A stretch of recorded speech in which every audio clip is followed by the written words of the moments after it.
Bismillahirrahmanirrahim. Assalamualaikum warahmatullahi wabarakatuh. Salam guru penggerak. Perkenalkan, nama saya Ila Kamila SPD, calon guru penggerak Angkatan 11 Kabupaten Cirebon, Provinsi Jawa Barat. Kali ini saya akan melakukan aksi nyata modul 1.4, yaitu diseminasi budaya positif di SLB Negeri Pangeran Cakrabuana Kabupaten Cirebon tahun 2024.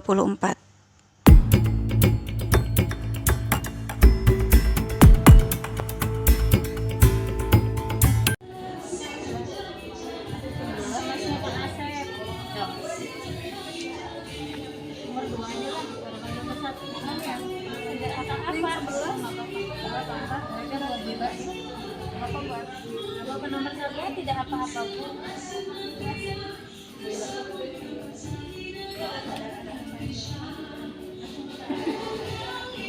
Ada SPD-nya nggak?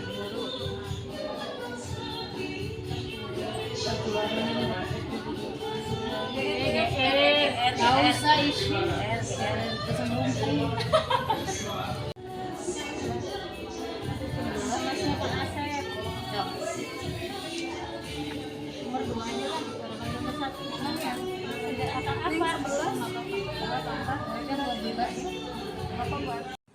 Bismillahirrahmanirrahim. Assalamualaikum warahmatullahi wabarakatuh. Alhamdulillah, puji dan syukur marilah kita menjadikan kehadiran Rabbi atas perkenan izin dan ridhonya pada hari ini kembali kita bisa berkumpul dalam rangka kegiatan menjadi bagian dari sekolah yang di dalamnya ada guru penggerak, para guru penggerak kita. Di situ saya ucapkan terima kasih kepada hadirin sekalian, rekan-rekan yang sudah berada di ruangan ini untuk bisa mengikutinya. Salawat dan salam mari kita curahkan kepada junjungan kita Rasulullah SAW, para sahabat dan keluarganya, dan semoga kita semua mendapatkan syafaat beliau. Rekan-rekan yang berbahagia, yang saya hormati, Bapak Kepala Sekolah SLB Negeri Pangeran Cakrabuana, yang saya hormati rekan-rekan salon guru penggerak, yang saya banggakan rekan-rekan sekalian yang sudah hadir di ruangan ini. Hari ini seperti yang sudah diinformasikan sebelumnya di dalam grup WA kita, bahwa hari ini kita akan mengikuti kegiatan pembukaan diseminasi budaya positif di SLB Negeri Pangeran Cakrabuana, dan rangkaian kegiatan ini nanti akan kita ikuti, kita lanjutkan dengan kegiatan aksi di kelas yang sudah dimulai. Baik, rancangan dari apa yang akan kita lakukan pada hari ini, yang pertama adalah kita akan mengikuti sesi pembukaan. Kemudian juga di dalamnya sebelumnya akan menyanyikan dulu lagu Indonesia Raya, kemudian berdoa dan melaksanakan kegiatan sambutan dari Bapak pimpinan kita, serta nanti akan dilanjutkan dengan kegiatan di kelas masing-masing sesuai dengan kelompoknya. Baik, untuk menunjukkan juga rasa nasionalisme kita di dalam masa kita sebagai pegawai dan juga masih dalam rangka suasana hari kemerdekaan, kita akan sama-sama dulu menyanyikan lagu Indonesia Raya. Akan dipandu oleh Ibu Adin Supriyatin SPD kepada Ibu Adin di kepada hadirin dipersilakan untuk berdiri.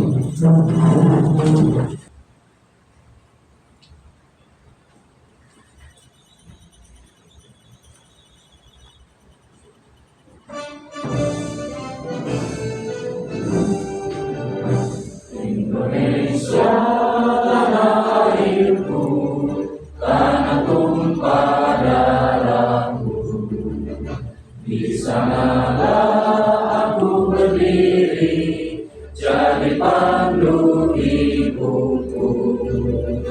Indonesia kebangsaanku, bangsa dan tanah air.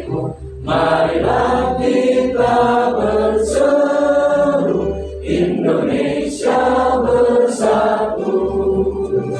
Hiduplah tanahku, hiduplah negeriku, bangsaku, rakyatku semuanya.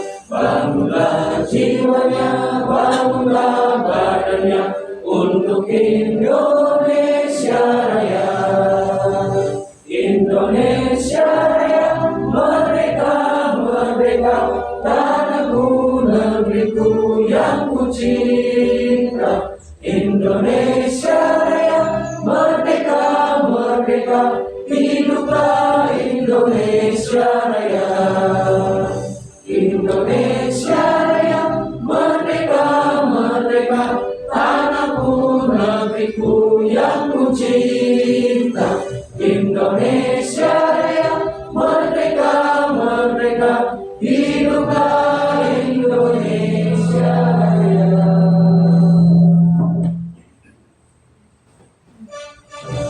Terima kasih. Hadirin dipersilakan untuk duduk.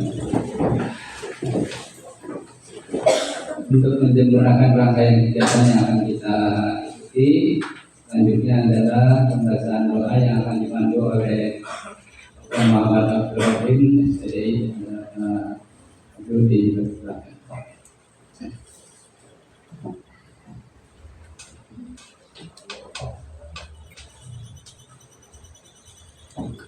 Assalamualaikum warahmatullahi wabarakatuh.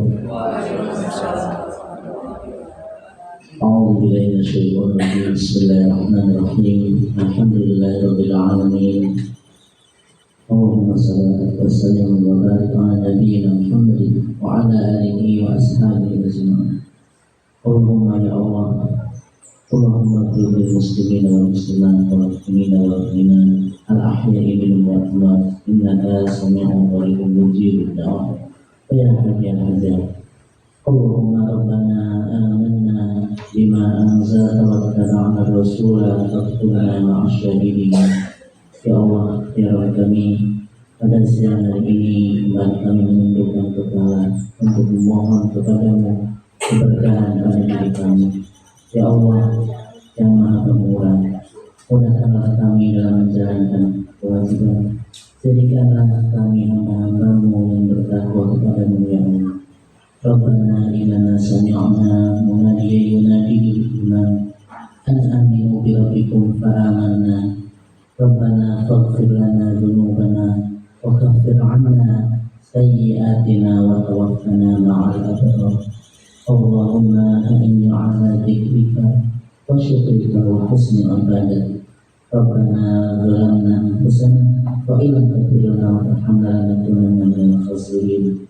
Rabbana atina fid dunya hasanah wa fil akhirati hasanah wa qina adzabannar. Subhana rabbika rabbil izzati amma yasifun wa salamun 'alal mursalin walhamdulillahi rabbil alamin. Bismillahirrahmanirrahim. Assalamualaikum warahmatullahi wabarakatuh.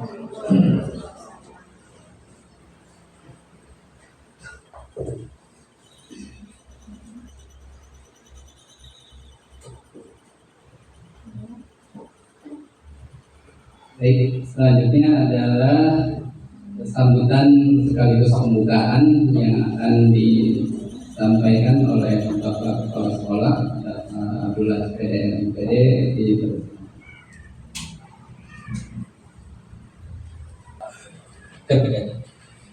Assalamualaikum warahmatullahi wabarakatuh. Terima kasih Pak Katur. Alhamdulillahirabbil alamin. Shalatu wassalamu ala rasulillah sallallahu alaihi wasallam. Bapak Ibu guru TU Caraka yang saya hormati, alhamdulillah pada siang ini yang sudah kita tentukan di share di grup, intinya dari yang ketiga orang ini yaitu calon guru penggerak, dan mereka mengkalkulasikan waktu jam mengajar, dan alhamdulillah anak-anak sudah belajar semua. Dan adapun yang sekarang lagi pelatihan, ada workshop. Jadi sekarang dibagi dua, ada yang diseminasi, ada yang workshop di sebelah timur. Dan Bapak dibagi acara dan pembinaan di ACD. Bapak Ibu yang saya hormati, kita berbagi tugas, berbagi ilmu, dan sekarang akan yang 3 orang ini calon penggerak akan melakukan destinasi.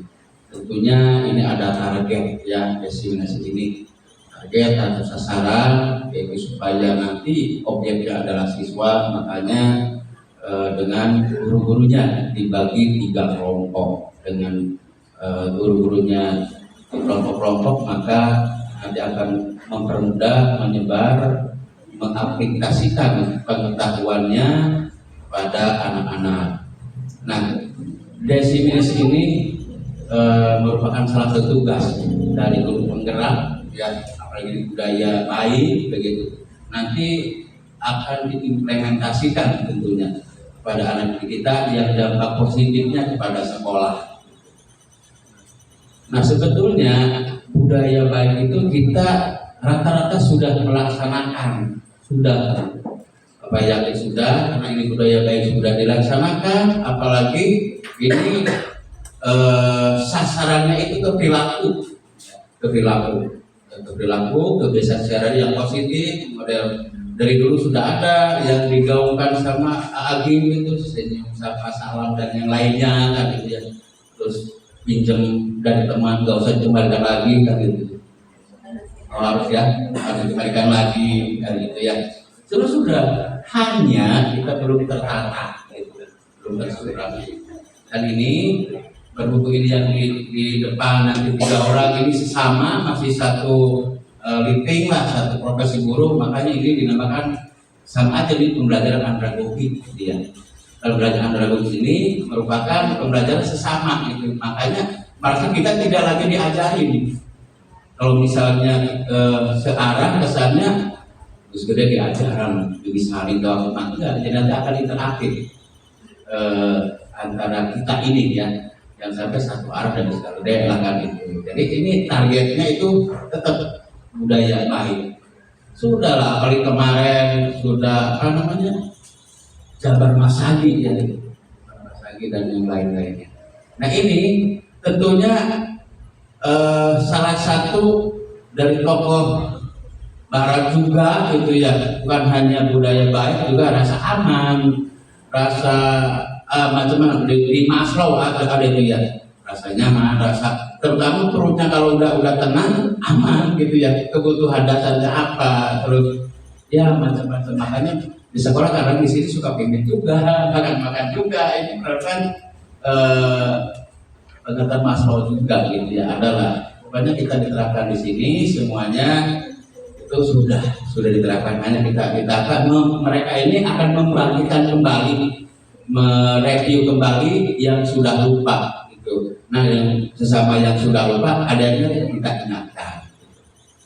Nah, untuk kali kita yang bergerak sudah Bu Nisa ya, yang hamil kalau nggak tahu ya itu yang hamil itu Bu Nisa sudah. Kemudian sekarang Pak Asep ya, Bu Ayu dan Bu Ila, nanti teman-teman menyusul. Pokoknya semua hal ini merupakan program pemerintah guru penggerak ini, dan saya yakin yang namanya program dari pemerintah itu bertujuan baik untuk memajukan pengetahuan, memajukan budaya yang baik, dan tetaplah ujung-ujungnya untuk mencerdaskan anak bangsa. Kenapa? Dari sekolah. Baik Bapak Ibu ya saya hormati, sekali lagi mangga nanti ikuti, nanti mungkin tidak di sini aja, dipecah ya Bu Ayu ya, 3 kelompok yaitu diseminasi ini ya. Pokoknya selamat untuk melaksanakan diseminasi, kita berbagi tugas. Setelah ini Bapak akan berhubung hari alus lama dibuka heula di workshop ke Bapak Ibu, jadi katiba jalan dulu buka. Itu memang mekanisme secara etikanya harus ada pembukaan dulu itu, cuma maksudnya masalah teknis bisa dibalik.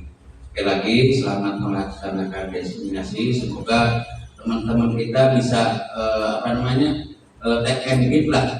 Ini yang di depan yang bukan berarti udah pintar, pasti ada yang namanya manusia ada hilangnya. Minta diingatkan gitu. Dari teman-teman yang audien ya, Bu Ayu, Bu Ila, ini manusia biasa lah, tetap ada lupanya diingatkan. Jadi jangan mati itu enggak lah, semua ada kekurangannya, gitu ya. Begitu juga yang dari audien juga sama. Pokoknya kita belajar bersama. Ini juga menjadikan pengetahuan kita juga ya, yang belum ini ya. Pasti akan ada lagi model begini, cuma mungkin dengan cara yang berbeda, teknis yang berbeda. Itu aja yang perlu saya sampaikan. Sekali lagi selamat melaksanakan diseminasi dan Bapak dukung 100% lah, bahkan lebih dukung kegiatan diseminasi ini dan juga mendukung adanya guru penggerak ya gitu. Maka teman-teman untuk mengikuti atau mengikuti guru penggerak nanti bertahap ya saja. Dan untuk mempersingkat waktu, kegiatan diseminasi ini semoga sangat berguna khususnya bagi yang guru penggerak, juga khususnya juga bagi kita semua, dan bisa diimplementasikan kepada anak didik kita. Nah, kegiatan diseminasi guru penggerak ini dengan mengucapkan Bismillahirrahmanirrahim saya buka. Atur nuhun, semoga Allah Subhanahu wa taala melindungi dan memberikan keberkahan bagi kita semua. SL Negeri Pangkalan Takrabana. Wassalamualaikum warahmatullahi wabarakatuh.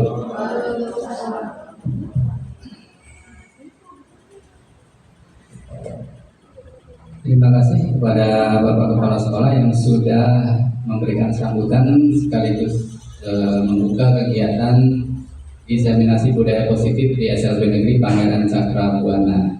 Baik, selanjutnya rekan-rekan seperti yang tadi sudah disampaikan, kita akan menuju pada kelas yang sudah ditentukan dan dengan demikian selepas acara ini kita akhiri, rekan-rekan nanti dipersilakan masuk pada kelasnya masing-masing.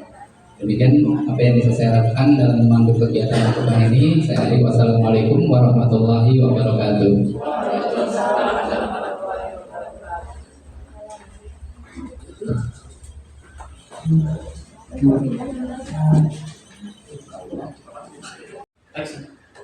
Bismillahirrahmanirrahim. Assalamualaikum warahmatullahi wabarakatuh. Waalaikumsalam warahmatullahi wabarakatuh. Selamat siang menjelang sore Bapak Ibu guru hebat. Selamat siang. Ya. Terima kasih atas kesempatannya untuk menyempatkan waktu di meeting room untuk melaksanakan diseminasi ya budaya positif di SLB Negeri Pangeran Cakrabuana. Bapak Ibu, saya sudah perlu memperkenalkan diri ya. Saya udah kenal dengan Bapak Ibu semua ya. Nama saya belum berubah, Ila Kamila. Baik, hari ini di tengah kesibukan Bapak Ibu, insya Allah kita akan berbagi bersama mengenai budaya positif di sekolah ya. Mudah-mudahan sampai di akhir kita menyelesaikan semuanya. Tetap semangat insya Allah ya. Salam guru penggerak dari saya, salam guru penggerak angkatan 11 Kabupaten Cirebon. Mudah-mudahan di angkatan berikutnya Bapak dan Ibu yang belum mendapatkan kesempatan, mudah-mudahan bisa juga ikut melaksanakan kegiatan guru penggerak insya Allah ya. Oke, sebelum kita memulai, boleh berdiri Bapak Ibu, boleh ya. Sedikit itu berdiri dulu. Kita berhadapan-hadapan. Oh iya, dibaca dulu boleh ya. Ini judulnya Aku dan Kamu. Aku dan kamu saling tersenyum manis. Aku dan kamu saling berjabat tangan. Berjabat tangan ya. Aku dan kamu saling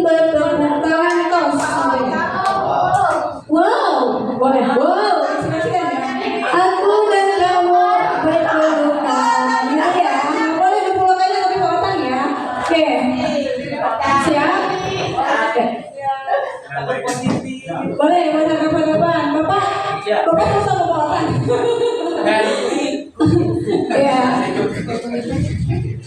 Kalau kan kalau pilih jangan-jangan kalau Iya soalnya. Oke, yuk 1, 2, kita aku dan kamu. Aku dan kamu saling tersenyum manis. Aku dan kamu saling berjabat tangan. Aku dan kamu saling bertepuk tangan. Wow. Aku dan kamu berpelukan. Ya. Gak boleh kotak ya. Lagi nggak? Kayaknya kalau kotak mau lagi deh, mau berpelukan. Boleh sekali lagi kayaknya belum ini ya. Ganti apa? 1, 2, 3. Aku dan kamu. Aku dan kamu saling tersenyum manis. Aku dan kamu saling berjabat tangan. Aku dan kamu saling bertepuk tangan. Wow. Aku dan kamu saling berpelukan. Ya, terima kasih. Ini budaya positif ya. Jadi ketika bertemu senyum manis, jabat tangan, bertepuk tangan dan berpelukan. Kecuali kalau yang mungkin nggak boleh ya, potong ya, maaf ya. Oke, satu lagi untuk bukan menguji, mengumpulkan konsentrasi kita. Ada sebuah kejadian, ya, sebuah kejadian 3 rumah terbakar. Ada 3 rumah terbakar. Yang satu terbuat dari kayu. Rumah yang terbakar itu satu terbuat dari kayu. Yang kedua terbuat dari batu. Yang ketiga terbuat dari baja atau besi. Saya ulangi, ada 3 rumah yang kebakaran terbuat dari 1 kayu, 2 batu, 3 besi. Pertanyaannya, rumah manakah yang akan terlebih dahulu dipadamkan oleh mobil ambulan? Boleh angkat tangan siapa yang Pak Otak? Oh ya Bu Is, bangga silakan. Rumah mana Bu Is? rumah besi dulu. Rumah besi dulu. Rumah besi dulu karena besi itu menghantar panas yang baik. Dia harus dipadamkan dulu. Boleh Bu? Ya. Boleh, mangga. Bu Ari. Mobil ambulan tidak memadamkan api, Bu, membawa korban. Yang memadamkan api itu pemadam kebakaran. Ada lagi? Ada lagi jawabannya? Kota? Ingat pertanyaannya dan tadi pernyataannya. Rumah yang dulu dipadamkan ya kayu. Yang kayu, Ya. alasannya? Ya yang kayu itu pasti akan merambatkan api ke segala rumah yang kedua dan ketiga. Jadi kalau apinya udah padam pasti nggak bakalan ke yang batu dan baja. Ya, terima kasih Bu Susi kayaknya mau menjawab nih. Rumah yang mana dulu Bu Susi? Aduh deh. Karena kalau nggak dipadam nanti keburu habis. Oh iya. Ada lagi yang masih mau berpendapat? Pak Kata mau berpendapat? Rumah yang mana? 3 rumah tersebut yang mana saja pokoknya harus segera dipadamkan. Masya Allah, terima kasih ya. Terima kasih Bapak Ibu guru hebat, berarti semuanya sudah mau berada di lingkungan tempat eksaminasi kita. Baik, jawabannya mau tahu?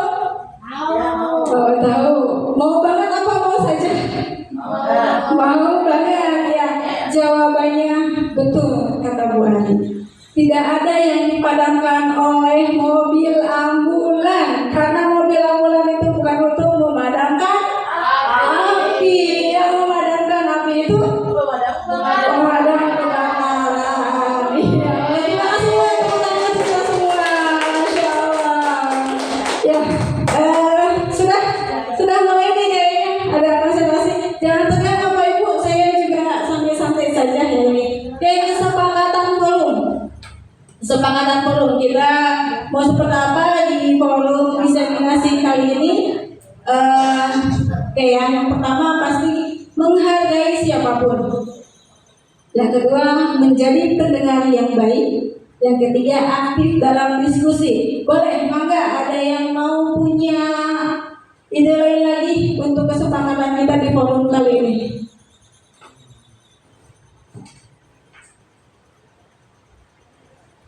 Pak siapa? Pak Tan, boleh mangga.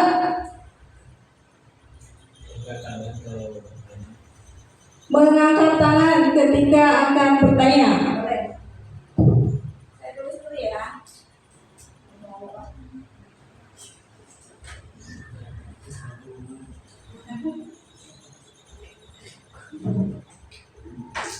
Bertanya atau berpendapat ya? Ya, ada lagi? Boleh? Bu Yuli? Gak apa-apa, santai aja.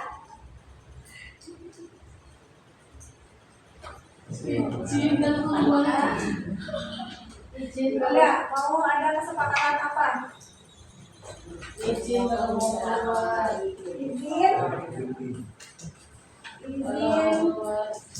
ketika mau keluar ruangan. Boleh, ada lagi? Tidak memotong pembicaraan. Oh ya, satu lagi. Berarti kita pakai kalimat positif ya, tidak ada kata tidak. Jadi tadi tidak memotong itu kata positifnya apa? Memberi kesempatan kepada orang lain untuk berbicara. Memberi kesempatan kepada siapapun untuk berbicara.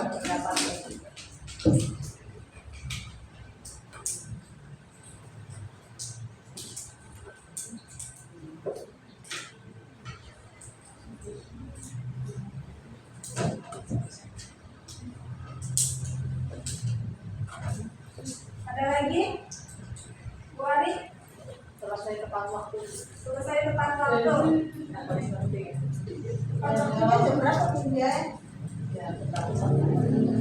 Selesai tepat waktu kita durasi antara 60 sampai 120, tapi insya Allah kita tidak sampai 120. Ada lagi?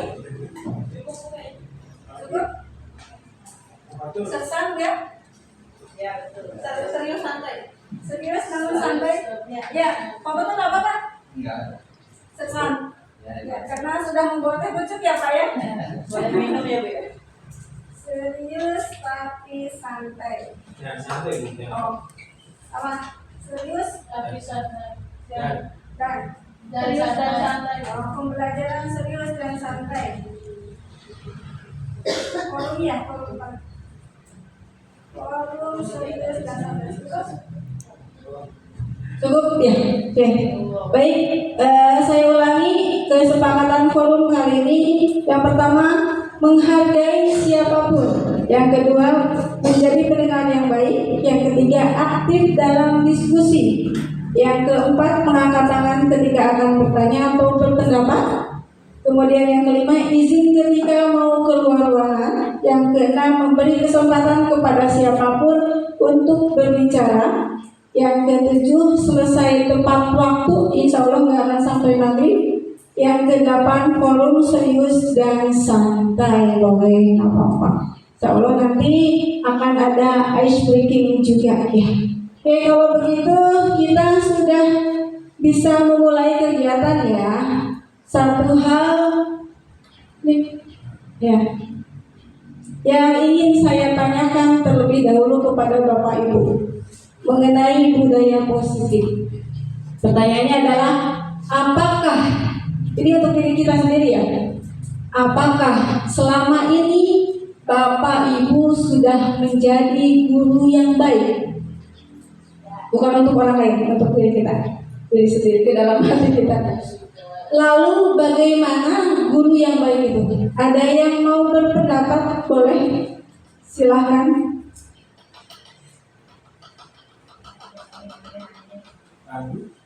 Pak Abdul? Ya, enggak. Guru yang baik itu guru yang disiplin dan penuh kasih sayang baik kepada murid-muridnya maupun kepada teman sejawat dengan arahan-arahan yang baik seperti itu. Pak Abdul sudah merasa menjadi guru yang baik? Insya Allah sudah dan terus berusaha meningkatkan untuk menjadi guru yang baik. Masya Allah, terima kasih Pak Abdul. Ya. Tepuk tangan untuk Pak Abdul. Satu lagi boleh dari ibu-ibunya, tadi mewakili dari bapak-bapak. Boleh siapa? Ada yang mau berpendapat? Atau bapak lagi juga nggak apa-apa deh. Kayaknya Pak Otang udah pengen. Pak Otang mau lagi? Boleh, enggak? Apakah Pak Otang selama ini sudah menjadi guru yang baik, Pak Otang?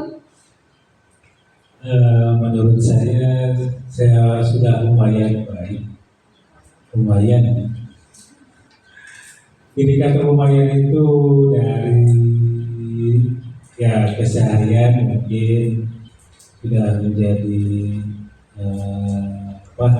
bisa mendidik dan mengajar di kelas meskipun kelas kecil dan menjadi panutan di kelasnya, bukan di sekolah tapi di kelas, panutan di kelasnya meskipun anaknya berperilaku. Itu yang saya sampaikan. Terima kasih. Ya, terima kasih. Berarti Pak Otang sudah merasa lumayan, ya. Ini rada tidak pede sepertinya ya. Rada lumayan, nah gitu. Berarti menuju kita terus memperbaiki menjadi guru yang baik. Punjai kayaknya mau berpendapat ya. Boleh Bu, Mangga. Kalau pertanyaannya apakah selama ini Ibu sudah menjadi guru yang baik, saya akan menjawab bahwa saya akan terus belajar menjadi guru yang baik. Jadi kalau dibilang saya sudah menjadi baik, saya juga belum baik, tetapi saya akan terus berusaha menjadi guru yang baik. Bagaimana guru yang baik itu? Guru yang baik adalah guru yang mampu memotivasi anak didik kita untuk berperilaku positif atau berperilaku yang baik dan benar. Terima kasih. Siap, terima kasih, Masya Allah. Jawaban yang sangat luar biasa dari perwakilan Bapak Ibu Guru Hebat di Cakrabuana. Ya, insya Allah kita akan selalu menjadi menjadi lebih baik. Nih, pertanyaannya adalah dijawab oleh seorang guru yang baik harus memiliki kemampuan dalam mewujudkan budaya positif di sekolah. Budaya positif tersebut dapat dijalankan dengan menerapkan konsep-konsep inti, yaitu 1. Disiplin positif. Seperti tadi ya yang disampaikan Bu Injai, kita menjadi teladan juga, Pak Otang juga ya, teladan untuk siswanya minimal. Kemudian motivasi perilaku manusia, paham akan konsep motivasi perilaku manusia.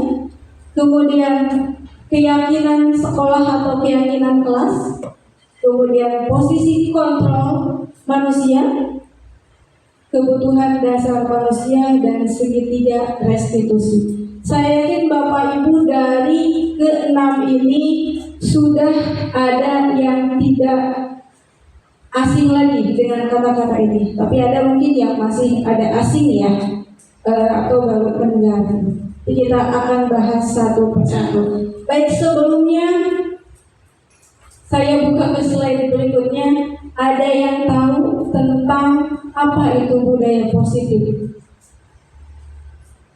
Boleh Bu minta acungkan tangannya, gak usah tegang. Ini bukan lagi UKT atau UKK. Mana ada? Budaya positif itu apa?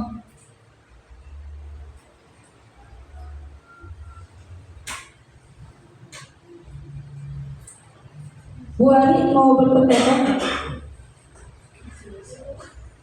Kumala. Kumala boleh, oke, silakan.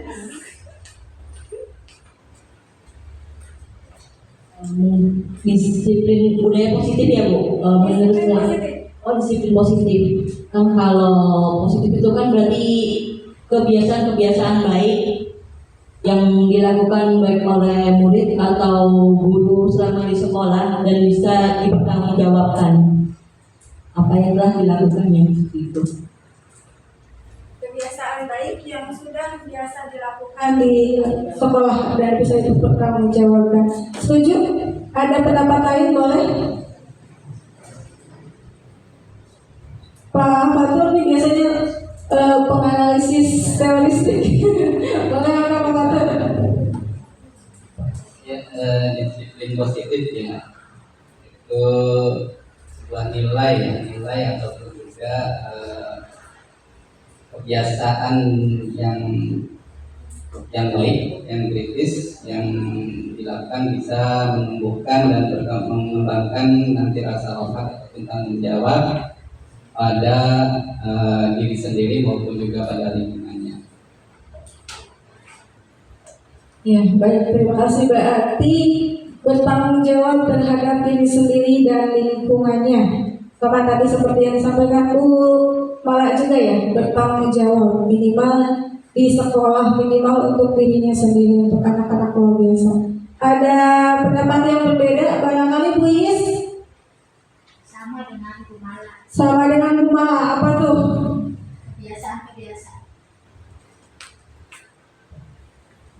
kebiasaan baik yang dilakukan oleh seluruh warga sekolah dan dapat dipertanggungjawabkan. Kebiasaan-kebiasaan baik yang dilakukan di sekolah dan dapat dipertanggungjawabkan. Ya, ini adalah disiplin positif. Disiplin positif merupakan suatu cara penerapan disiplin yang mengajarkan anak bertanggung jawab dan menumbuhkan kesadaran diri berdasarkan nilai kebajikan. Ya, tadi yang disampaikan Bu Mala, Bu Is, Pak Fatur semuanya sudah betul. Intinya adalah mengajarkan kepada anak untuk bertanggung jawab, menumbuhkan kesadaran bahwa yang dia lakukan itu memiliki nilai-nilai kebajikan. Apa itu nilai-nilai kebajikan?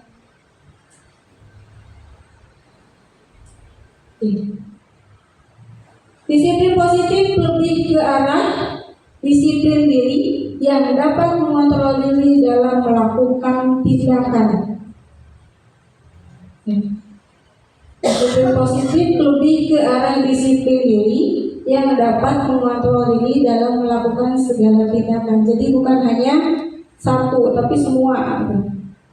Kita lanjut dulu. Masih ada yang mau berpendapat atau ada pendapat lain? Tidak. Kalau gitu kita lanjut.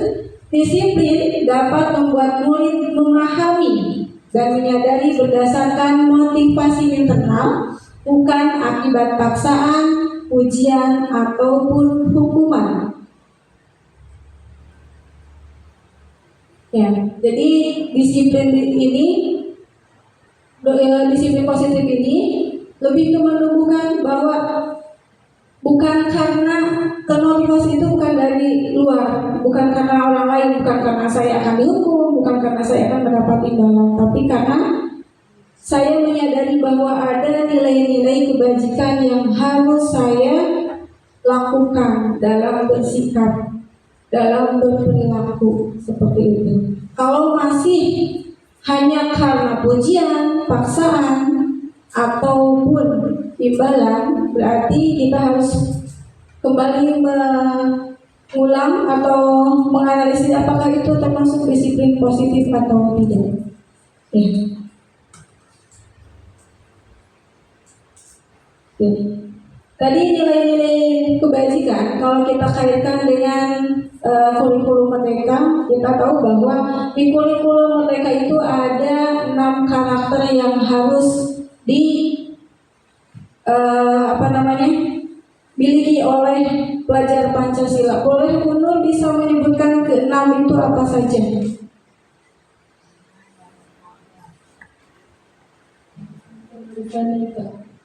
Beriman, bertakwa kepada Tuhan Yang Maha Esa, berakhlak mulia, berkebinekaan global, bergotong royong, kreatif, bernalar kritis, mandiri.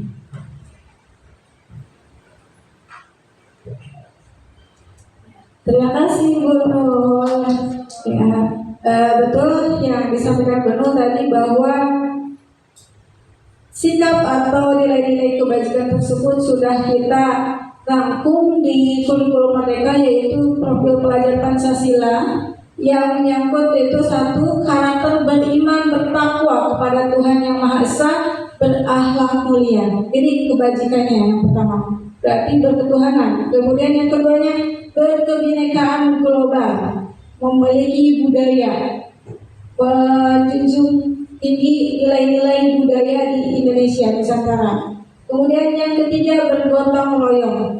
Ya, kebajikan yang ketiga adalah bergotong royong. Anak-anak terbiasa melakukan budaya positif bergotong royong. Yang keempatnya kreatif. Yang kreatif itu tergantung juga dari kondisi anak-anak kita ya, karena anak-anak kita tidak sama dengan anak-anak pada umumnya. Kreatifnya anak berkebutuhan khusus mungkin sederhana buat mereka yang normal, tapi intinya kita usahakan untuk anak-anak bisa berpikir kreatif. Kemudian yang kelima bernalar kritis, mempunyai solusi atas permasalahan yang dia miliki. Contoh seperti kalau misalkan kita kan tidak bisa memakai sepatu ya dengan tali, dia bisa sendiri dengan cara dianya sendiri gitu. Tidak harus di di sama Pak Otang gitu. Oh, bagaimana nih supaya saya bisa masukin sepatu tanpa harus minta tolong Pak Otang gitu. Ternyata dia membuka talinya aja semua gitu. Saya pakai semua ya. Enggak gitu ya Pak. Kemudian yang terakhir adalah mandiri. Ini adalah tujuan pendidikan di Indonesia, termasuk salah satu adalah tujuan pendidikan khusus, yaitu mandiri. Mandiri itu untuk yang anak-anak kita tentu sangat beda lagi dengan anak yang di luar gitu. Mandiri dengan mandiri makan sudah sangat sangat buat anak-anak. Kemudian mandiri memakai sepatu, mandi sendiri, betul-betul sendiri gitu. Itu hal yang mudah dan sederhana, tapi ketika anak-anak diajarkan kemandirian hal ini, justru itulah keberhasilan dari pendidikan luar biasa gitu ya. Oke, kita lanjut. Yang kedua, motivasi perilaku manusia. Apa sih motivasi perilaku manusia? Ada yang tahu nggak? Boleh dong diberikan pendapatnya, Bu Yuli. Motivasi perilaku manusia mungkin pemberian semangat untuk individu atau kelompok gitu ya, agar menjadikan tujuan hidupnya menjadi lebih baik. Seperti itu. Pemberian Semangat ya untuk tujuan hidup. Ya, terima kasih. Pemberian semangat untuk melakukan hal yang lebih baik dalam kehidupannya. Ada lagi yang mau berpendapat? Bu Susi, boleh Bu Susi, monggo. Motivasi perilaku manusia. Motivasi untuk perilaku budaya positif. Jadi motivasi untuk melakukan perilaku positif, memotivasi. Motivasi untuk melakukan budaya positif. Boleh motivasi untuk melakukan budaya positif. Punjai kayaknya pengen itu juga, ayah boleh Punjai. Udah pintar gitu ya. Motivasi perilaku manusia itu mungkin salah satunya yaitu adanya rasa, kalau saya lihat di sana ada gambar lope, jadinya adanya rasa kasih sayang. Kasih sayang. Ya. Seperti yang tadi ya, perlukan. Ya, itu kan salah satu motivasi ya. Iya. Motivasi kita berangkat ke sekolah karena kita adanya rasa rindu kepada gurunya, kepada teman, seperti itu. Itu kan jadi motivasi juga ya. Betul. Mungkin itu. Ada lagi mangga? Oh boleh, mangga Pak Otak, silahkan. Motivasi perilaku manusia. Kalau lihat di gambar itu penuh dengan Shopping kayaknya belajar. ya belajar. Ya. Ada taksi. Jadi tapi saya sebagai suami itu kadang ada ketakutan tuh kalau dalam belanja ini. Jadi menghindari dari hukuman atau bentakan istri supaya jangan terlalu banyak belanja gitu. Itu mungkin motivasi manusia untuk menghindari hukuman gitu. Dari Oh hukuman. iya. Ya, jadi Termotivasi kan. hukuman dari lembaga, mungkin kalau saya sebagai hukuman dari istri dari rumah tangga ya. Sekali hukum ya. Enggak juga. Jadi kasih kunci. Iya, kasih Kunci.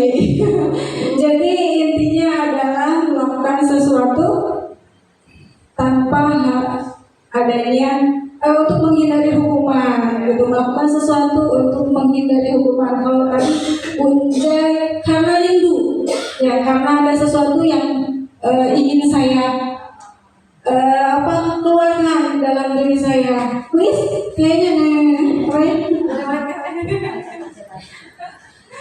Kalau lihat gambar di depan itu, saya memberi yang semangat dengan cara kalau Love kasih sayang, kalau rumah itu perlindungan, kalau tas itu pemenuhan kebutuhan, gitu. Jadi ada cinta, Ada kasih sayang, Iya, ada kasih sayang, perlindungan, sama pemenuhan kebutuhan. ada kasih sayang, pemenuhan dan kebutuhan. Betul Pak, betul? Ada cinta, kasih sayang, cinta, kasih sayang, pemenuhan dan kebutuhan. Betul nggak Pak? Ya, semua juga bisa dikatakan betul ya, tergantung dari sudut pandang mana kita memaknai dari gambar yang ada. Kalau saya sendiri berpendapat bahwa motivasi perilaku manusia itu adalah sebuah sikap atau tindakan dalam mewujudkan sebuah rencana yang sudah diinginkan atau dipikirkannya untuk menjadi sebuah tindakan yang nanti akan diwujudkan ke barangkali, dan itu saya yakin yang lain juga sama prinsipnya berpikir demikian. Siap. Oh betul Pak. Mau nambahin lagi Pak? Oh cukup itu. Jadi lebih kepada rencana tindakan yang akan dilakukan untuk memenuhi kebutuhan. Ya, kebutuhan apakah? Kebutuhan kasih sayang, kebutuhan belanja, kebutuhan perlindungan. Baik, kita buka slide-nya ya. Ada 3 motivasi perilaku manusia. Kenapa seseorang itu berperilaku atau bersikap, bertindak, berbuat sesuatu? Tadi mungkin Punjai menyampaikan ketika ingin ke sekolah karena rindu, karena ingin belajar, karena ingin mengenyam bangku sekolah, bukan memakannya Punjai. Kalau tadi Pak Otang, saya takut diomelin istri, makanya memberikan uang belanja yang banyak nih. Takut hukuman, ya. Kemudian di sekolah datang tepat waktu, takut dihukum suruh push up gitu. Baik, apa saja? Yang pertama, perilaku manusia itu dipengaruhi oleh 1, yaitu untuk menghindari ketidaknyamanan atau hukuman. Ini seperti tadi yang disampaikan Pak Otang. Pak Otang ngasih uang jajan banyak ke istrinya karena takut dihukum, takut diomelin. Itu berarti ini nomor 1. Pak Otang, ya takut nggak dikasih kunci, padahal itu berikan misalnya Pak Otang ya kuncinya gitu. Kemudian ke sekolah datang pagi-pagi takut disuruh push up, padahal dekat di sini gitu ya. Cuman memang absen belum mandi gitu ya. Gitu. Berarti Pak Otang nyaman ada di sini? Nyaman ada di sini Pak Otang?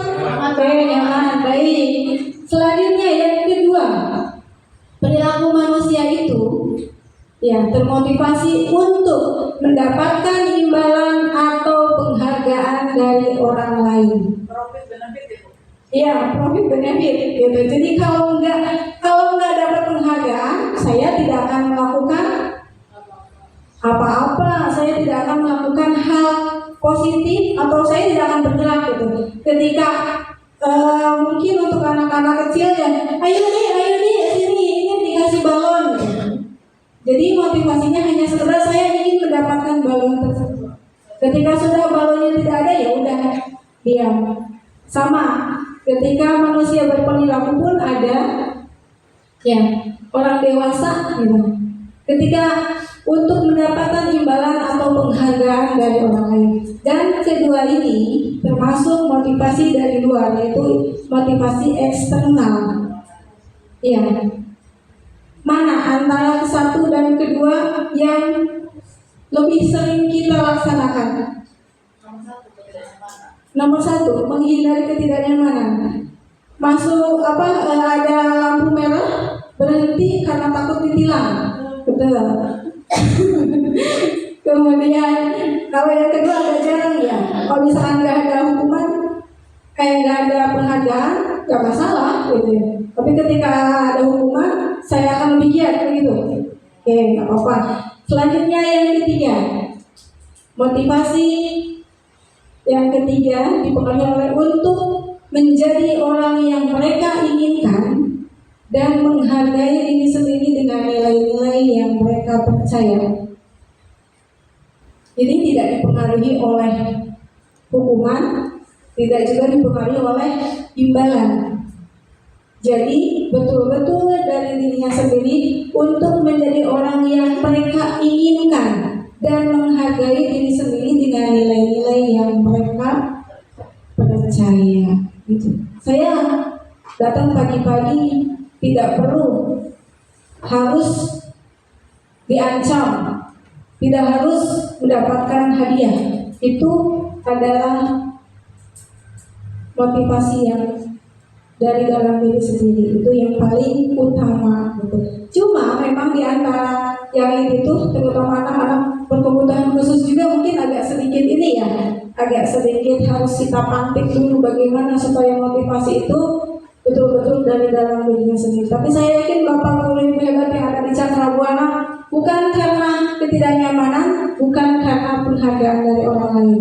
Toh ketika kita tidak melaksanakan apa-apa, tidak dikasih penghargaan, kita tetap datang lagi, pulang sore ya.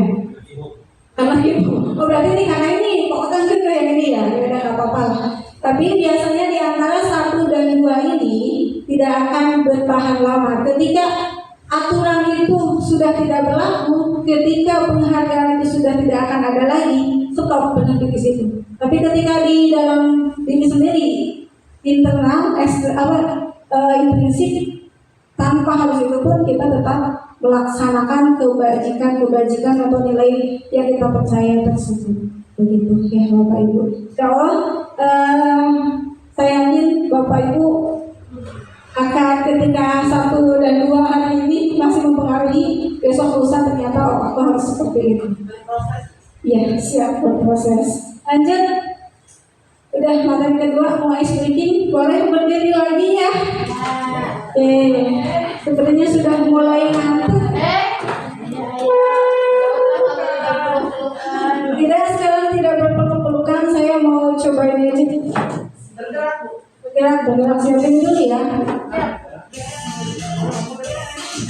Ya.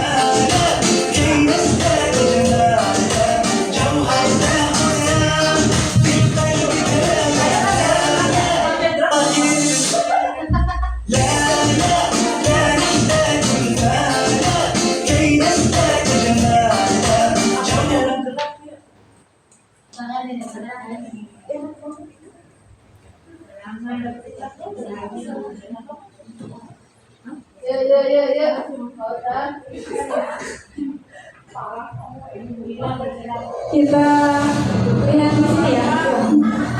Tangannya dua baik ke atas. Ketika 5 berarti tangannya 5, 2 berarti tangannya 2, 1 tangannya 1, 5 tangannya 5. Mau begini ya? Oke, siap. 1, 2, 3.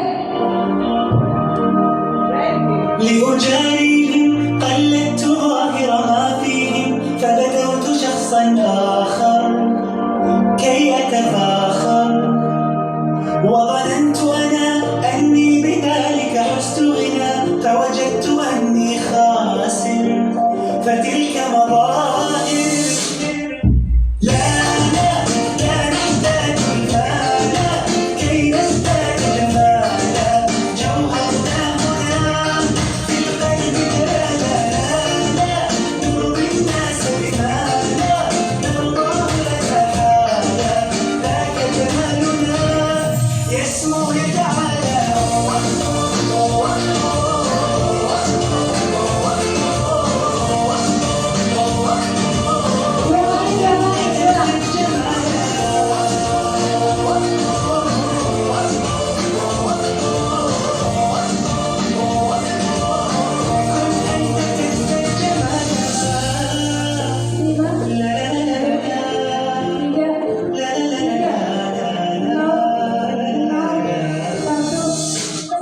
أتقبلهم أنني لست أقلدهم إلا بما يرضيني كي يرضيني سأكون أنا مثلي ماذا من هذا فقناعتي تكفيني لكن يقيني لا نحتاج المال كي نزداد جمالا جوهرنا هنا في القلب جلالا نرضي الناس بمالا نرضاه لتحالا ذاك جمالنا يسمو يتعالى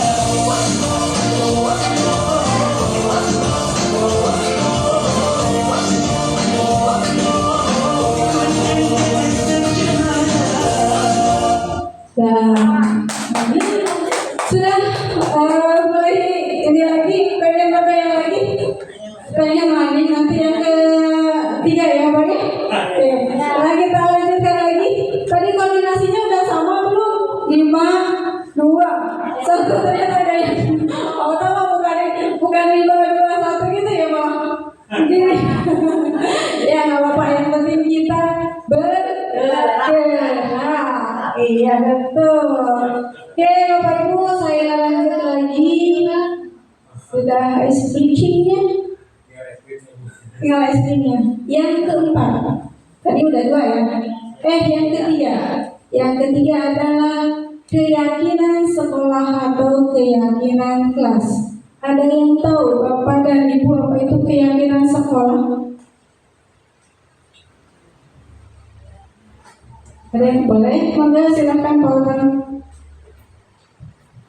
Kalau menurut saya keyakinan sekolah atau kelas itu kesepakatan-kesepakatan yang sifatnya universal yang sudah disepakati antar kalau sekolah juga antar warga sekolah, kalau kelas mungkin guru dan siswa atau orang tua siswa. Siap, berarti keyakinan yang sudah disepakati. Setuju?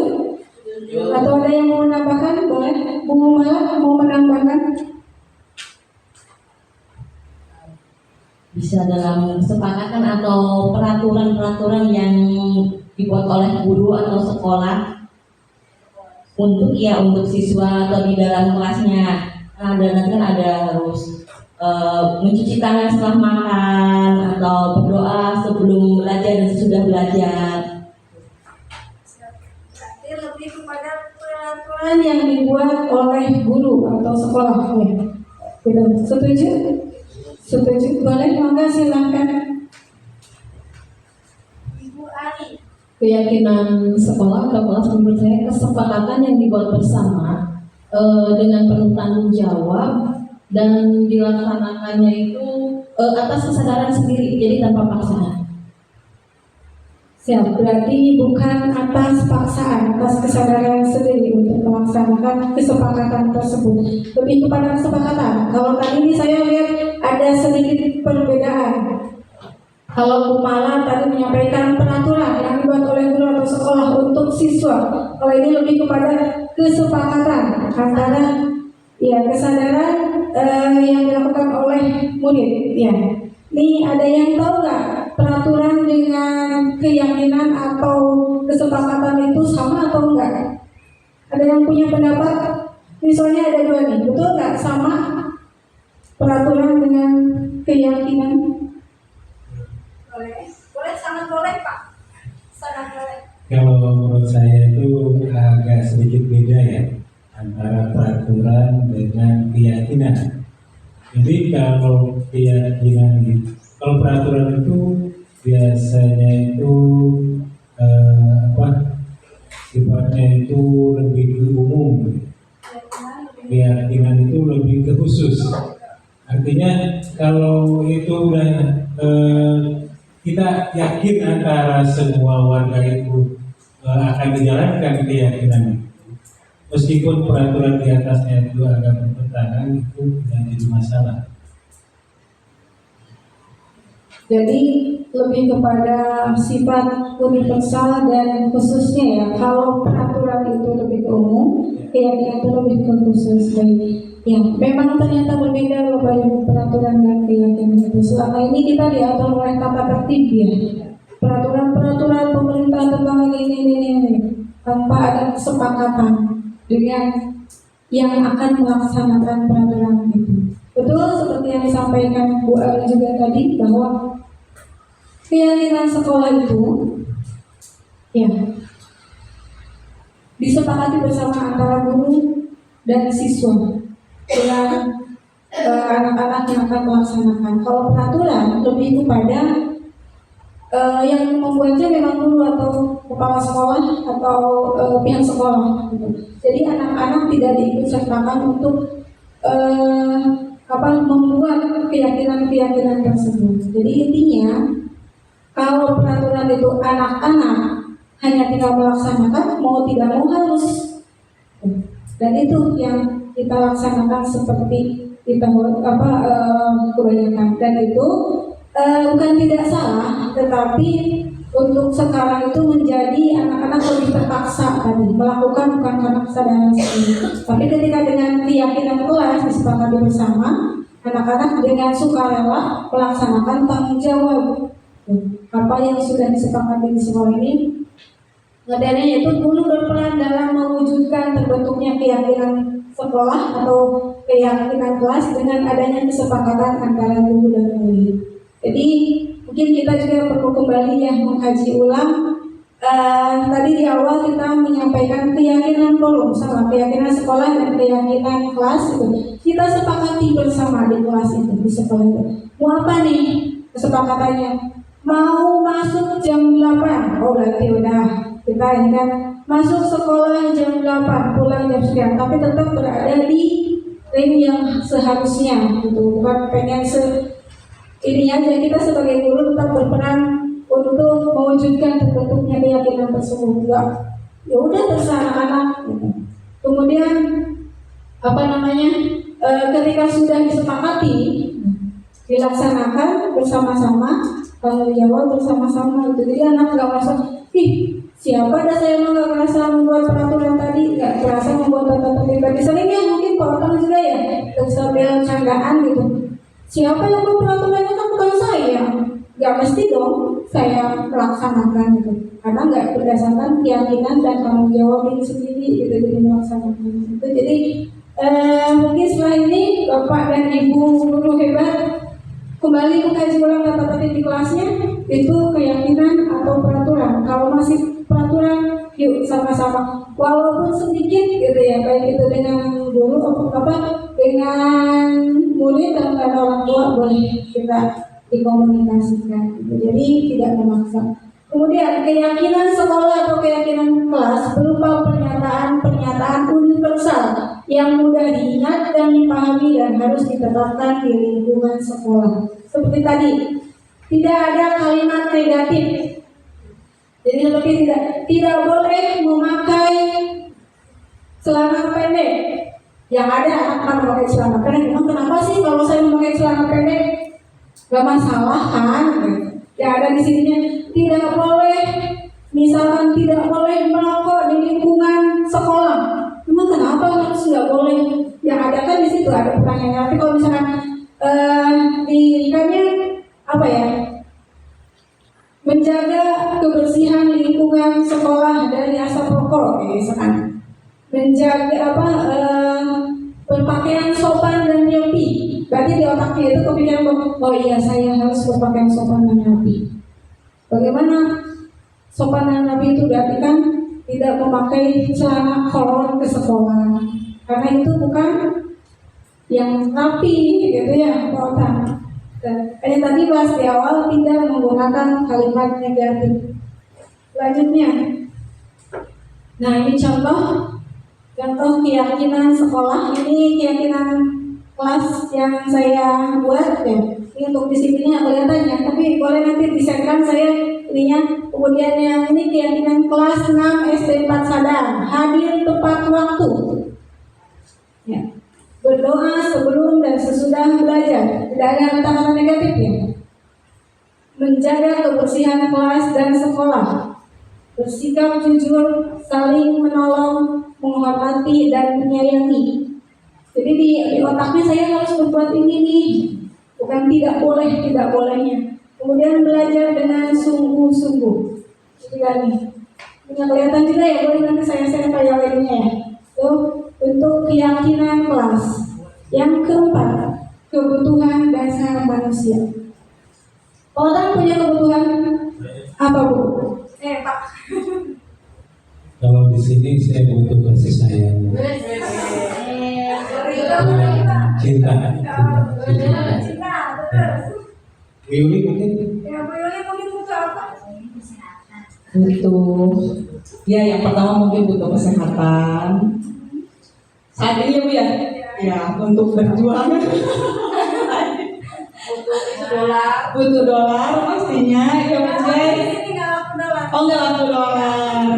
Soalnya kan berjuang berangkat ke sini Bu untuk mencapai rupiah. Untuk kenyamanan juga itu rumah ya Bu ya. Kenyamanan juga dan kesehatan.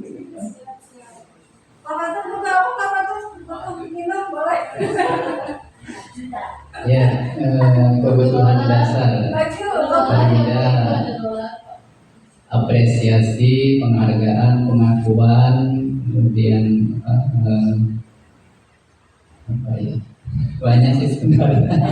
Tapi ya intinya bahwa kalau dalam konteks di pekerjaan yang pasti adalah pengembangan diri dan apresiasi. Apresiasi. Pak Abdul butuh apa Pak Abdul? Butuh duit. Banyak sekali yang mendapat kita ya diantaranya kebutuhan akan pengembangan diri ya, kebutuhan dalam hidup juga seperti itu.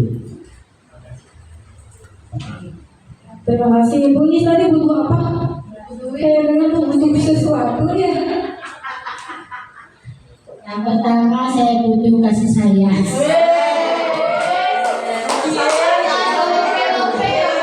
Tanpa ada kasih sayang. Yang kedua saya butuh sandang. Ketiga saya butuh papan.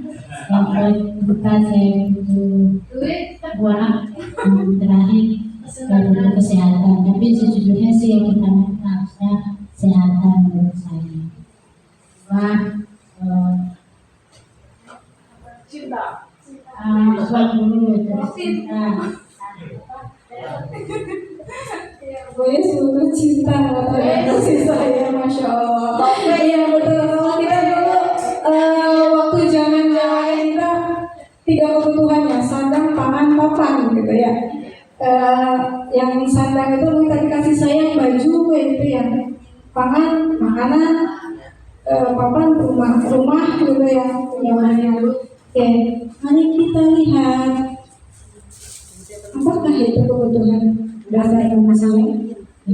Ketika seorang murid melakukan suatu perbuatan yang bertentangan dengan nilai-nilai kebajikan atau melanggar peraturan, hal itu sebenarnya dikarenakan mereka gagal memenuhi kebutuhan dasar mereka. Jadi jangan salah pautan ya. Ketika seseorang, istri melakukan kesalahan, sebetulnya itu sedang memenuhi kebutuhan dasar mereka. Berbuat salah itu sedang memenuhi kebutuhan dasar mereka. Jangan langsung, wah berarti ini mah gak tahu peraturan. Ternyata mereka sedang memenuhi kebutuhan dasar mereka. Apa itu? Nah, kebutuhannya dan bertahan hidup, kasih sayang, kebebasan, kesenangan, dan penguasaan.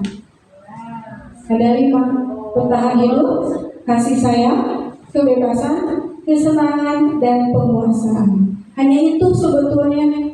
Kalau kita nonton tadi banyak ya, kalau kita nyebutin 1, 2, 3, 4, 5, kayaknya itu Pak 1 folio nggak akan habis. Ya, apalagi namanya manusia ya Pak Abdul ya.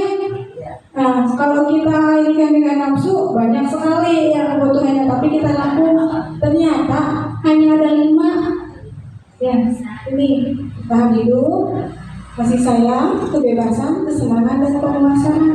Nih, studi kasus. Ya, sebetulnya mungkin ini bukan kelas gunung, tapi tahu gunung gitu ya. Ingat kan ya tahun kemarin gitu. Kita ada yang sekarang tuh sepertinya ya bukan apa ini, bukan apa ini. Satu aja nih Pak. Ya, sedikit bingung ya ketika di kelas itu ada murid ya. Beberapa anak mengeluhkan Patul sering meminta bekal makan siang mereka dengan paksa. Ini yang pernah memperhatikan pasti ingat ya. Semoga sekarang sudah tidak. Jika Anda menghadapi situasi seperti itu, apa yang akan Anda lakukan? Menurut Anda, kira-kira apa alasan Patul melakukan hal tersebut? Meminta makan, menuntut makan ke temannya, kira-kira apa Pak?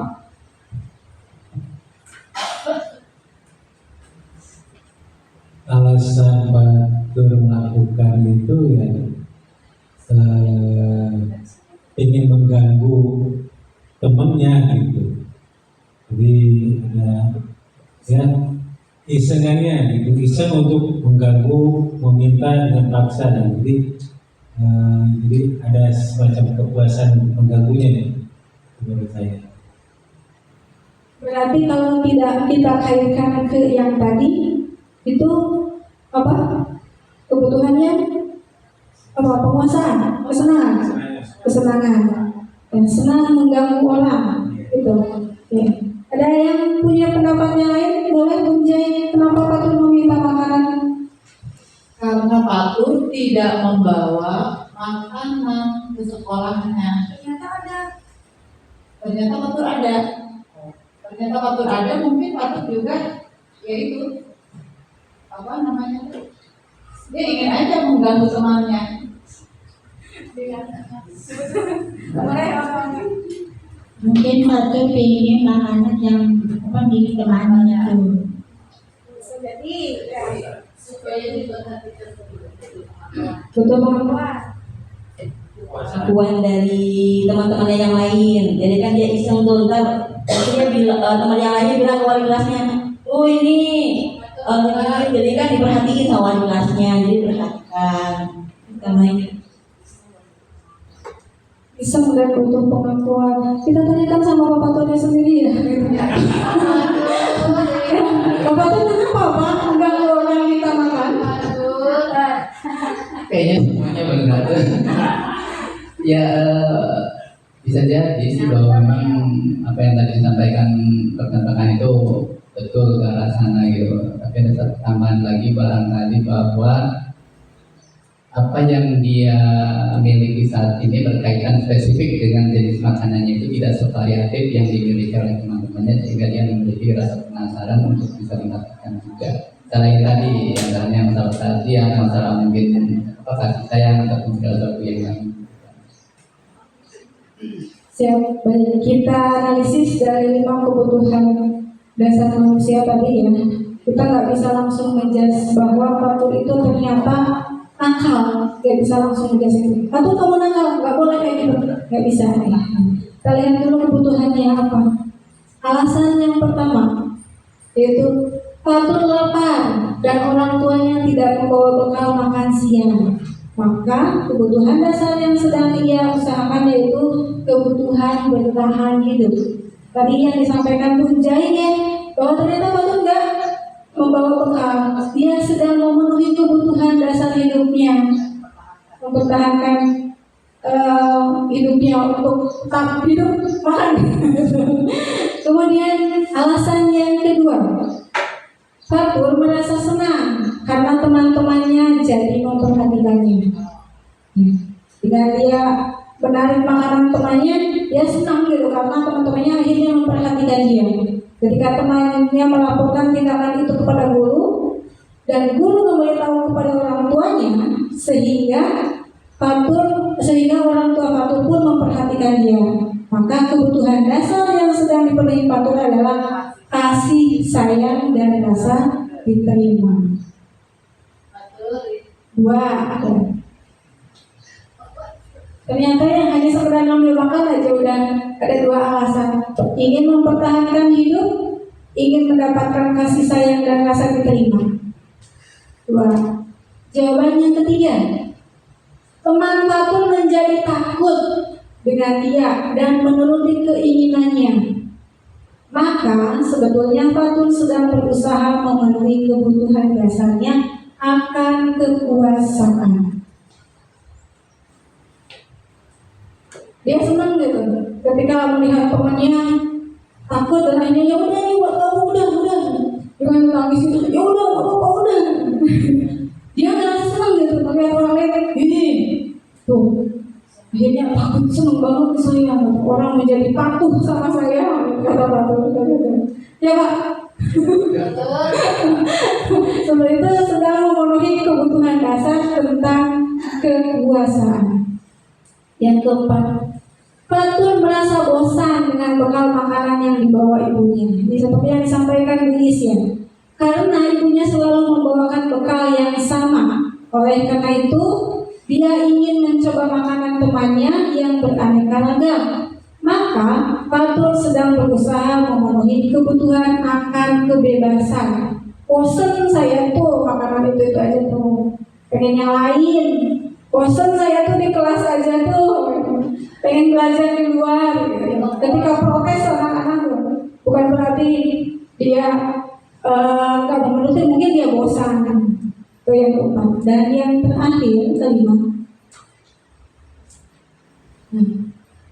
Fatur melakukan karena ia iseng saja. Tadi kata Pak Otama, iseng aja.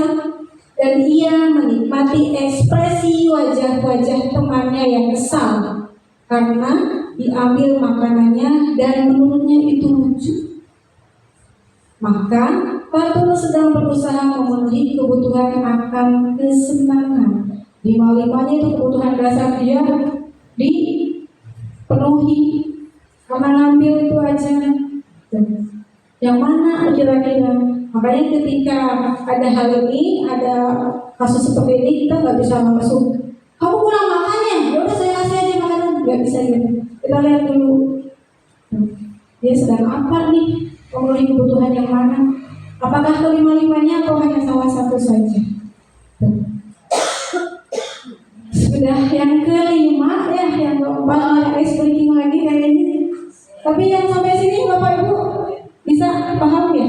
Insya Allah. Baik, kita ice breaking lagi. Dan jangan dulu.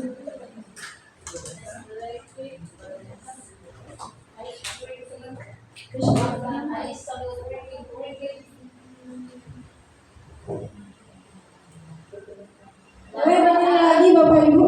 Ya. Ya, kita gerakan masih semangat ya.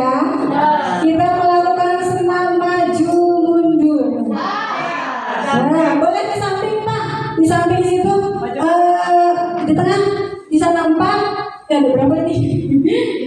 Boleh, boleh, boleh. Iya, iya betul. Perempuan, laki-laki. Potong jangan sendiri Pak, boleh berjajar ke belakang. Di sebelah sana Pak. Boleh sini satu lagi Bu. Ya. Pegangan tangannya, maju mundur. Kita lihat ya, kanan 2 kali, ke samping 2 kali. Mundur, maju. Kanan, kiri, maju, mundur, maju. Kanan, kiri.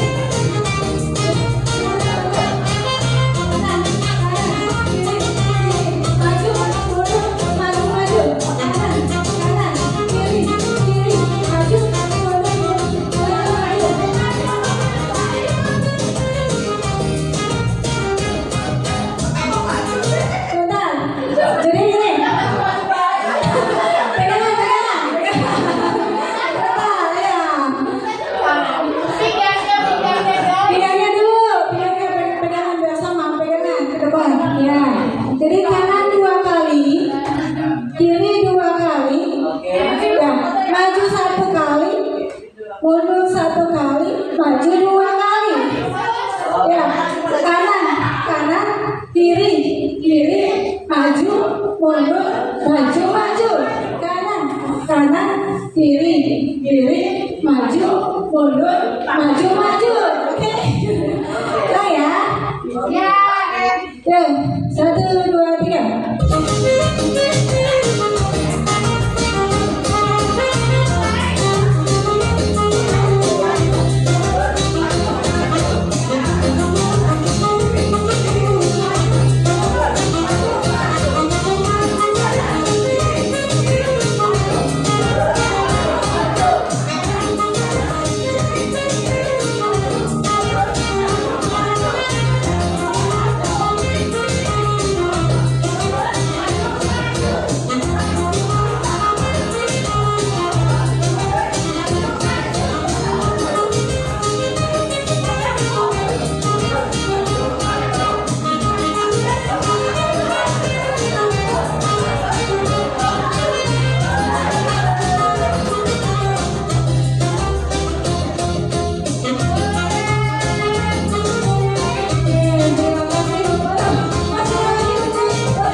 Selamat sampai akhirnya, Masya Allah. Alhamdulillah. Sudah mulai semangat lagi? Gak ngantuk lagi? Mau lagi? Sudah, baik cukup ya. Kita lanjutkan ke yang tadi dulu. Silakan tarik nafas dulu, boleh minum dulu. Boleh, silakan. Sampai besok. Ya, itu kenapa ya kalau kegiatan itu sering ngantuk? Karena ternyata kita butuh penyegaran bergerak, bukan hanya di tempat duduk. Tadi bergerak, tetapi di tempat duduk tetap jadinya menambah ngantuk ya. Udah gak ngantuk? Lanjut ya. Ngantuk? Mau dilanjut atau mau tidur? Lanjut. Nah, tadi sudah ada berapa materi? 4 ya. Budaya positif, kebutuhan dasar manusia, motivasi dasar manusia, keyakinan kelas, kebutuhan dasar manusia. 2 lagi. Posisi kontrol restitusi. Pernah mendengar? Ada yang sudah pernah baru? Kira-kira apa Pak Abu? Boleh Bu Adi mangga. Kalau menurut saya restitusi itu lebih ke upaya pemulihan ya Bu, upaya pemulihan satu penerapan disiplin baik itu di kelas maupun di lingkungan sekolah. Jadi di mana guru sebagai posisi kontrol restitusi itu tuh memperbaiki peran yang awalnya karena paksaan, kemudian siswa melaksanakannya dengan kesadaran sendiri. Memperbaiki atau mengubah pola pikir siswa dari yang melaksanakan sesuatu yang sudah disepakati awalnya karena terpaksa, kemudian dilakukan dengan kesadaran sendiri demi dirinya sendiri untuk menjadi pribadi yang lebih baik. Oke, siap. Terima kasih. Subhanallah. Tidak berikan tepuk tangan untuk Bu Ari. Ada lagi yang mau berpendapat? Boleh, punya Pak Pitung, Pak Kata.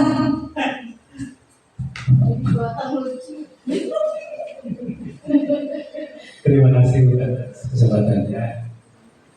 Kalau restitusi itu sendiri adalah kalau menurut pendapat saya itu penanganan suatu masalah terhadap apa yang telah kita yakini bersama untuk melaksanakannya.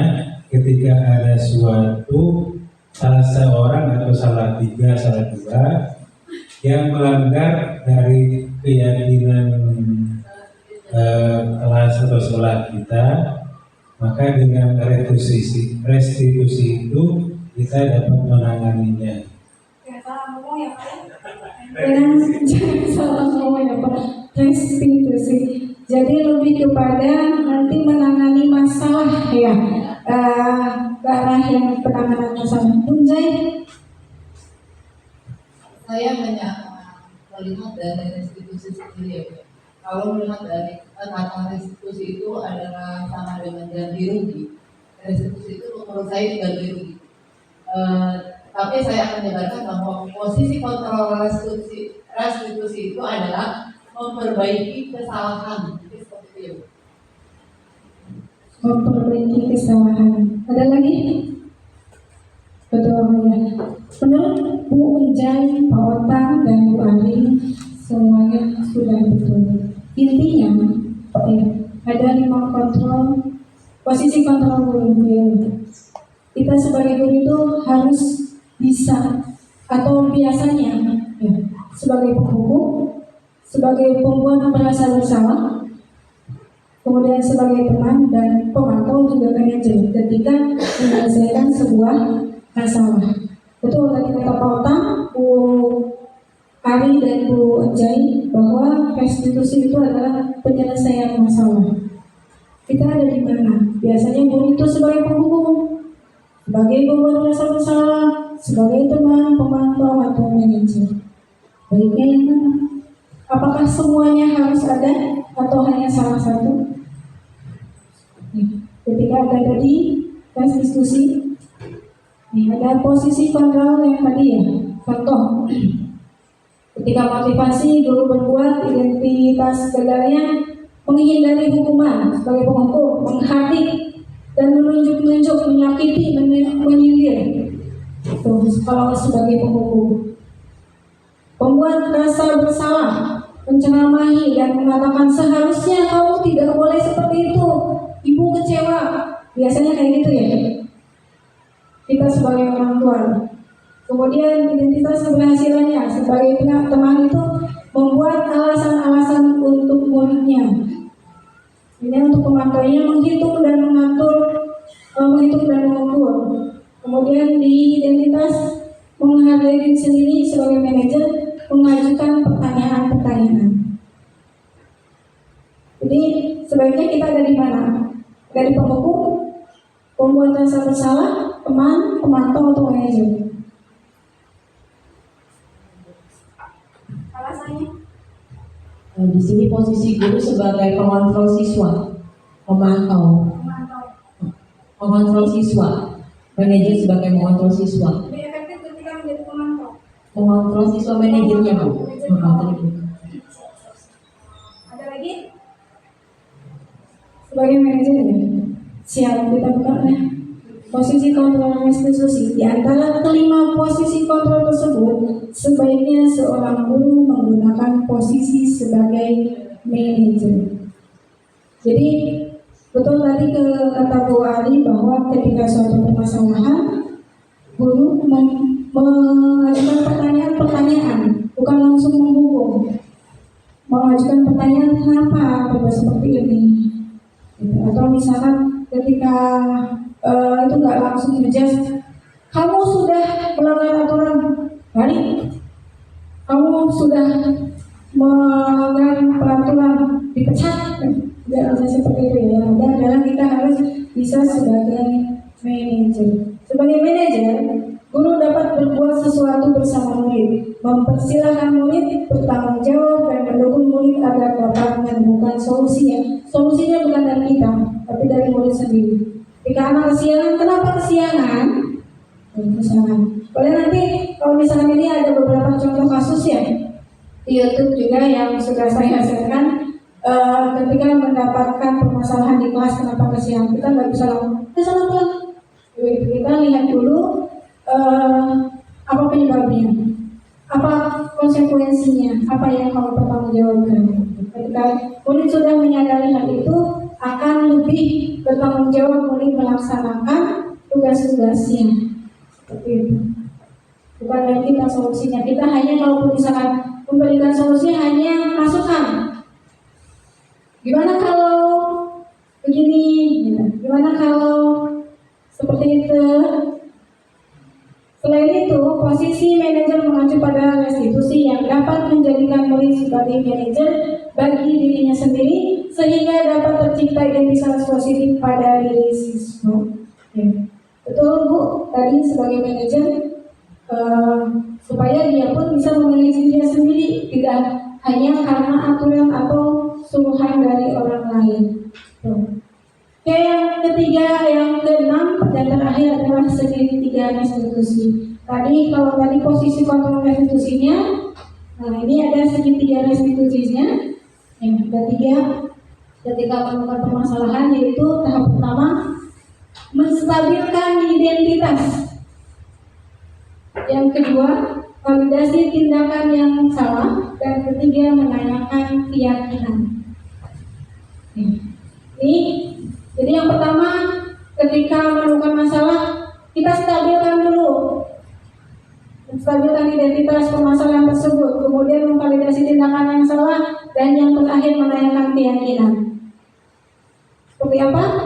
Contoh, menstabilkan identitas dilakukan berdasarkan prinsip bahwa membuat kesalahan bagian dari proses pembelajaran yang nantinya akan menggeser identitas gagal ke arah yang sukses. Tadi ya kata Bu Malah, Bu Pakam juga. Jadi distabilkan dulu. Dari tadinya paham kesalahannya itu, nantinya mudah-mudahan dia menjadi lebih baik lagi. Sukses itu menjadi lebih baik lagi. Kemudian menstabilkan identitas. Contoh ininya ya, berbuat salah itu hal yang manusiawi. Contoh seperti ketika yaitu tidak kita bukan sebagai penghukum atau pengatur, kita berada di tengah-tengah. Berbuat salah itu hal yang manusiawi. Kemudian tidak ada manusia yang sempurna. Kita pasti bisa menyelesaikan permasalahan ini. Di pernyataan-pernyataannya, Bapak Ibu tidak tertarik untuk mencari tahu siapa yang benar, siapa yang salah. Bapak Ibu lebih tertarik untuk menyelesaikan masalah. Atau kalau kamu terus-menerus menyalahkan dirimu sendiri, apakah kamu bersikap baik pada dirimu sendiri? Ini contoh pertanyaan atau pernyataan yang menstabilkan masalah yang terjadi kepada siswa. Gitu. Kemudian kita lanjut validasi tindakan yang salah. Validasi tindakan yang salah dilakukan berdasarkan prinsip bahwa setiap perilaku berupaya memenuhi suatu kebutuhan tertentu. Kembali lagi ke tadi ya, kebutuhan dasar manusia yang 5 tadi. Sehingga guru atau orang tua akan bergeser dari pemikiran stimulus respon menjadi proaktif, serta akan lebih mengenali dan mengakui kebutuhan murid atau anaknya. Contohnya, kita yakinkan lagi. Misalkan tadi datang ke kelas tepat terlambat gitu. Kita kembalikan, betul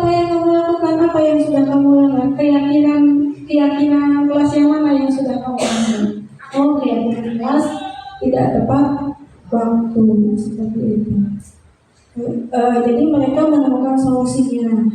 Tuh, dan terakhir validasi tindakan yang salah. Ini contohnya, kamu pasti punya alasan apa melakukannya. Contoh pertanyaannya, kamu pasti punya alasan kenapa melakukannya. Kemudian apa yang penting bagi kamu? Kamu boleh tetap berusaha menjaga sikap itu, tapi tambahkan sikap yang baru. Ini kita untuk anak-anak kita bisa lebih disederhanakan lagi ya kata-katanya. Ini hanya secara umum. Maukah kamu belajar cara lain untuk mendapatkan yang kamu butuhkan tanpa harus memukul? Bisa sebetulnya dengan bahasa yang diterima anak-anak kita ya. Jangan pertanyaannya terlalu panjang juga. Ya, bisa ya boleh ya? Ya mungkin bisa. Ya, untuk menanyakan keyakinan dilakukan dengan memberi pertanyaan-pertanyaan bermakna kepada murid atau anak untuk memunculkan motivasi secara intrinsik sehingga mampu mengaitkan keyakinannya dengan tindakan yang sama yang tadi. Kemudian menanyakan keyakinan lagi, apa nilai yang kita percaya di sekolah? Tadi disiplin. Kemudian nilai apa yang telah kita sepakati? Tepat waktu. Kelas yang ideal itu seperti apa? Yang bertanggung jawab misalkan kata anak yang bertanggung jawab kepada keyakinan kelasnya tanpa harus disuruh, tanpa harus dipaksa, tanpa harus memberi penghargaan atau hukuman. Dan yang terakhir, apa yang kamu rasakan ketika melakukan itu? Kamu menjadi orang seperti apa? Ketika sudah melaksanakan kesalahan tersebut, apakah kamu yakin? Kamu senang? Kamu sudah kamu tenang gitu? Kamu selalu datang terlambat? Enak nggak teman-teman yang lain sudah belajar gitu? So, ditanyakan seperti itu dan ternyata selesai gitu. Baik, Bapak Ibu, sebelum saya menutup kegiatan ini, ada hal yang ingin saya refleksikan dari kegiatan ini. Siapa yang mau melakukan refleksi dari 6 budaya positif di sekolah yang harus kita tanam? Bu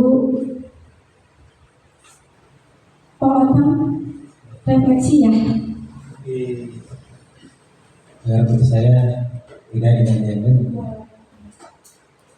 Terima kasih Bu kesempatan untuk merefleksikan apa yang saya dapat dari pemaparan Ibu Ila terhadap saya, terhadap yang lain mungkin.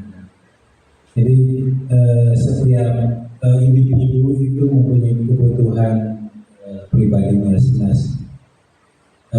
Setiap individu punya disiplin terhadap keyakinan masing-masing, apa yang telah diyakini dan disepakati di sekolah atau di kelas. Setiap individu punya mungkin kesalahan atau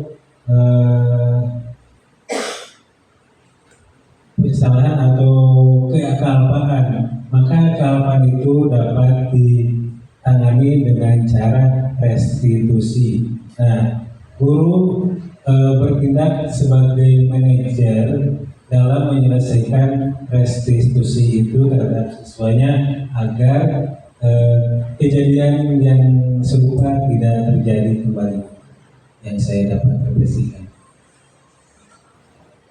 Terima kasih Pak Otang refleksinya, mudah-mudahan bukan hanya untuk Pak Otang ya, terima kasih untuk kita semua. Boleh mau mencoba merefleksikan kegiatan hari ini yang tadi kita loncat ke kanan, loncat ke kiri. Boleh, silakan. Menggunakan bahasa saya aja Bu. Boleh.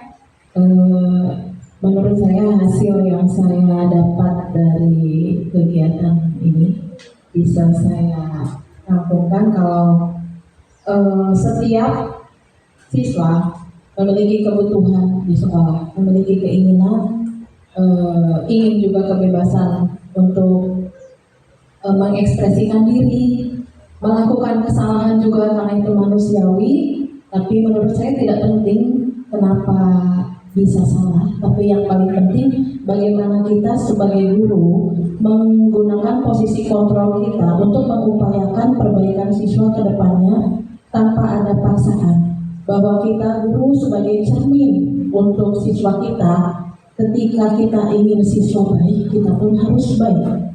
Ketika kita ingin membuat siswa nyaman di sekolah, bagaimana kita mengekspresikan diri agar siswa pun nyaman ada di sekolah, sehingga segala tujuan-tujuan pembelajaran yang tadi sudah disebutkan bisa tercapai tanpa ada paksaan atau memerlukan hukuman ataupun penghargaan.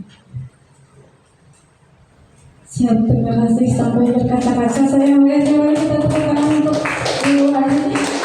Betul, sampai berkaca-kaca, intinya bahwa kita merefleksikan kegiatan hari ini mudah-mudahan menjadi kita sendiri menjadi insan yang lebih baik dan menciptakan generasi yang lebih baik pula, dengan kita tidak melihat suatu permasalahan karena benar atau salah, tapi kita melihat kebutuhan apa yang mereka sedang melaksanakan, yang sedang mereka upayakan. Gitu ya, seperti itu ya Bu.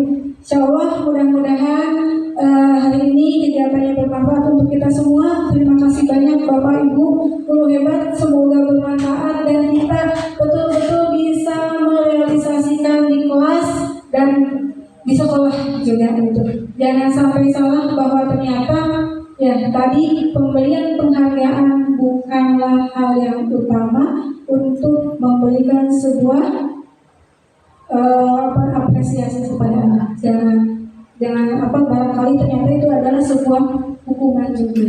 Jadi kita harus bisa menjadi manajer ya untuk diri kita, untuk anak-anak kita, dan melaksanakan tadi segitiga restitusi untuk setiap menghadapi permasalahan. Jalan-jalan ke Bekasi. Jangan lupa beli mie karomah. Terima kasih Bapak Ibu guru baik hati, semoga kita menjadi berkah. Assalamualaikum warahmatullahi wabarakatuh.